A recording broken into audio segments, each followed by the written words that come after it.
We'll kick it off with Amanda Stein, NewJerseyDevils.com.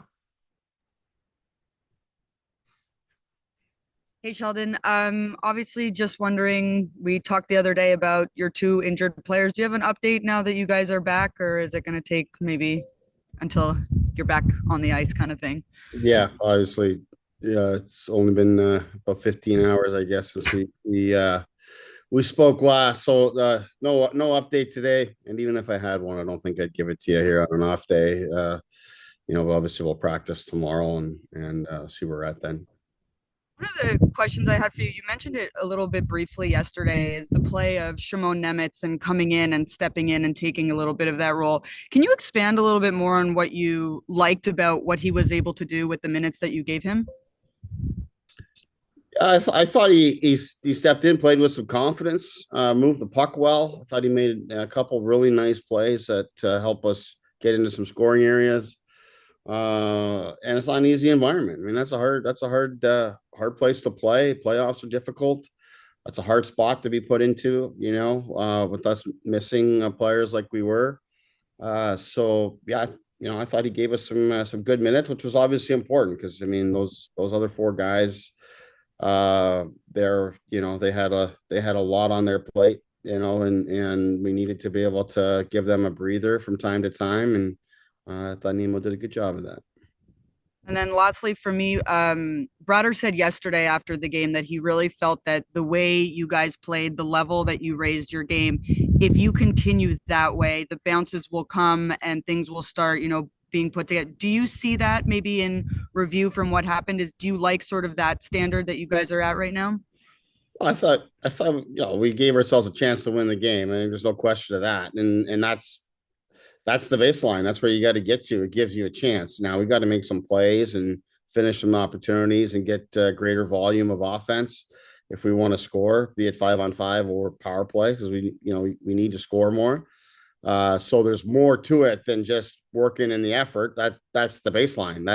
That gives you the chance, and then you gotta make good on your opportunities and reduce the chances against at the same time. So there's more that goes into it, but certainly yesterday was a big step in the right direction, and I think should give us some confidence and an understanding and a feel for how we can have success in the series, but also being realistic and that we've still got to find another level, particular on the offensive side of it. Thanks, Sheldon. Thank you, Amanda. Next question go to Christy Flannery of the Hockey News. Hi, Sheldon. Thank you for doing this. Yesterday, you mentioned about you need the fans to give you guys a boost on Friday for game three. How important will they be, and what's your message to those who are going to be at Prudential Center?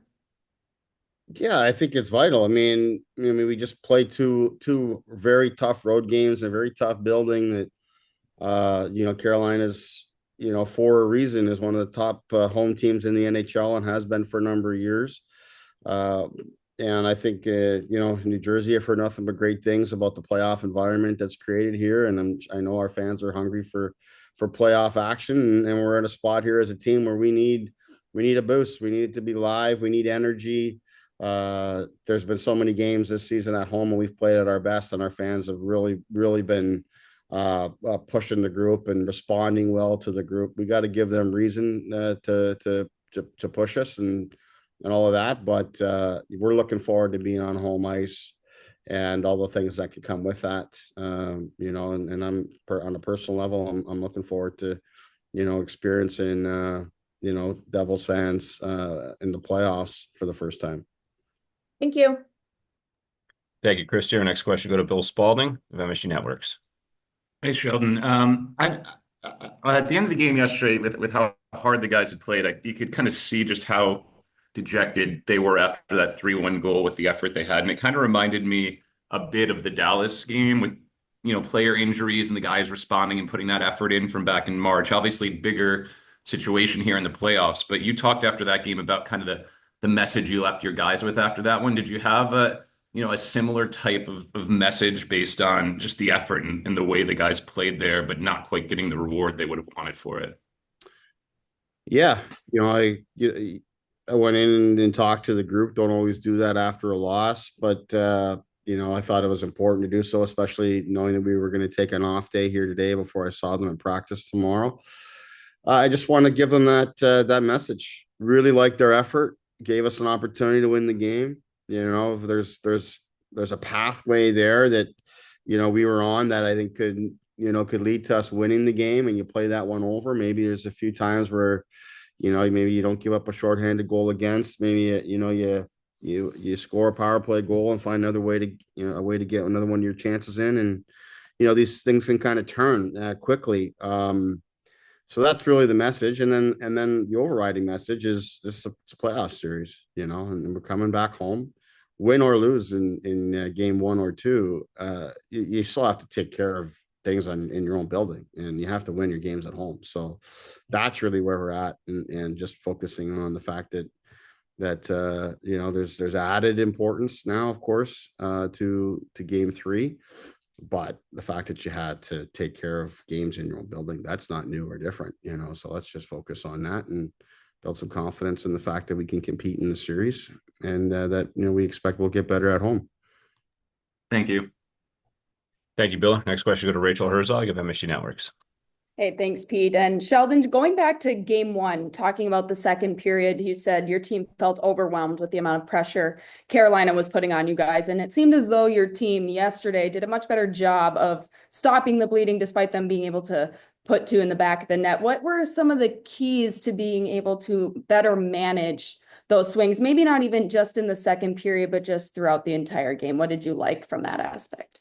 Yeah, I just thought we got out of our zone cleaner, and when we did, we were able to provide a little more pressure onto the puck and spend a little more time on their half.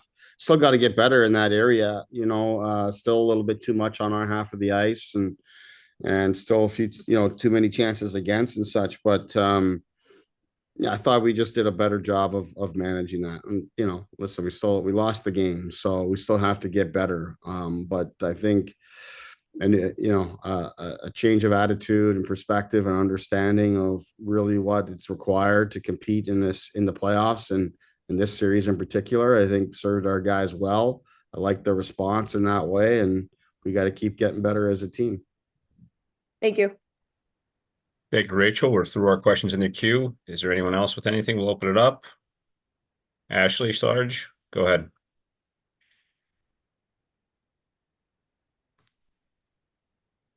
Turn your mic on, Ashley. There we go. Hear me now? We got you. Go ahead. Sheldon, how do you raise your level for play from the previous game? What do you have to do to get these guys going on Friday night besides the home ice advantage? Well, I just having a similar approach and attitude that we had for game two, that understanding and experience of playing through two games and what's required to give ourselves a chance at success, and look to execute better on offense. That's a big part of it, whether it be it 5-on-5 or special teams. We got A, convert the chances that we get, and B, have greater volume of them. As much as even in game one, we're outplayed for long stretches in the game. To me, the special team side of it, which has been our baby all season long, power play and penalty kill, and the combination of the two have really carried us a lot. And, we knew that was going to be a great challenge coming into this series, given how great their penalty kill is. But, that's kind of where we're at. I mean, we've been -1 on special teams in both games. It's essentially a 3-1 loss in game one, and a 2-1 loss yesterday. You give up one less and you score one more, and then, even with whatever's happening at 5-on-5, the special teams can take care of you a lot there. So that's an area that we've got to find a way to push through on.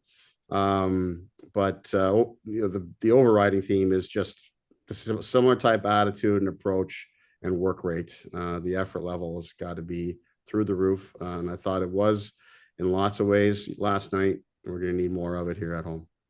Thank you. Thank you, Ashley. We'll go one final follow-up to Christy Flannery. Go ahead, Christy. Sorry about that. I was just wondering about the glass line. You mentioned that they were kind of finding their way. What's the biggest hurdle that group needs to overcome to be more impactful?